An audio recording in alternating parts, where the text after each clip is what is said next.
Et les patrons sont au cœur de ces projets de réinsertion, exemplation au sein de l'entreprise Bitsé Savoie. Très sensible à l'intégration de travailleurs en difficulté, Domenico Savoie veut montrer l'exemple en prouvant que la sensibilité sociale d'une entreprise constitue un atout.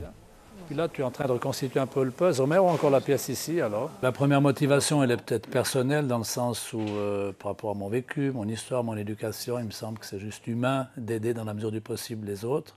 Puis quand on a la chance aussi d'être en bonne santé, puis dans un parcours qui a plus ou moins bien fonctionné, je pense que c'est aussi quelque chose qui peut justement aider à aider, justement, puis avancer avec cela.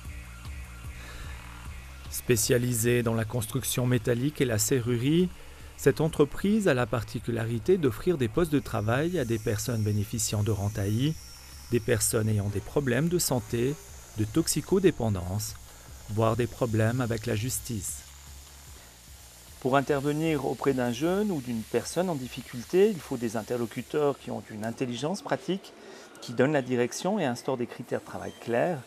Comment vos collaborateurs sont-ils préparés à cela ? Et pour le personnel, c'est aussi un peu d'humilité. Et comme on a l'âge venant des gens qui sont pères, qui sont peut-être une fois grands-pères, ils ont aussi un œil bienveillant sur des gens plus jeunes, moins jeunes, qui ont des problèmes. Puis je pense qu'il faut aussi mettre ça dans le spectre de ces 20, 30 dernières années, où avant le chômage, on ne savait pas ce que c'était en Valais.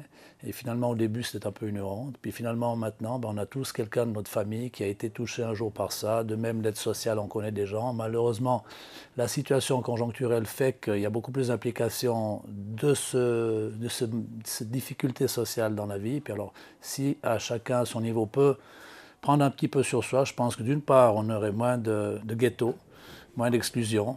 Et puis deuxièmement, beaucoup plus d'humanité dans la vie en général et dans nos entreprises aussi, quoi. Oui, il est bien doux, il est bien propre. C'est doux ce métal pour finir, hein? Vous travaillez le métal, c'est une matière résistante que vous transformez. Est-ce que cette image, cette métaphore de la transformation de la matière que l'on façonne peut être utilisée pour ces personnes en difficulté à qui vous tendez la main ? Oui, c'est une belle métaphore parce que l'acier est d'aspect froid, rude, et finalement quand on arrive à bien le prendre, à bien savoir comment le travailler, notamment avec nos méthodes, hein, de tous nos outillages, on arrive à façonner quelque chose de beau. Et je pense que les cabossés de la vie ont des fois des carapaces très dures, mais ils ont aussi des failles, puis si on sait où mettre le levier, on arrive à ouvrir et puis à vraiment faire éclore des belles choses. C'est une belle métaphore, effectivement. Mon vœu le plus cher, c'est que le Valais reste cette terre un petit peu fertile au niveau de l'accueil des gens dans les entreprises. C'est ce que j'ai vécu lorsque je me suis occupé notamment de Passerelle et j'ai eu l'occasion de voir Haute-Canton. On était un peu à cas à part, parce que ce Valais qui est un grand village, ce Valais où tout le monde se connaît un petit peu, et qui doit réussir par une performance économique certes, mais quand même avec des valeurs qui sont les nôtres et qu'on puisse continuer à conserver, à développer surtout.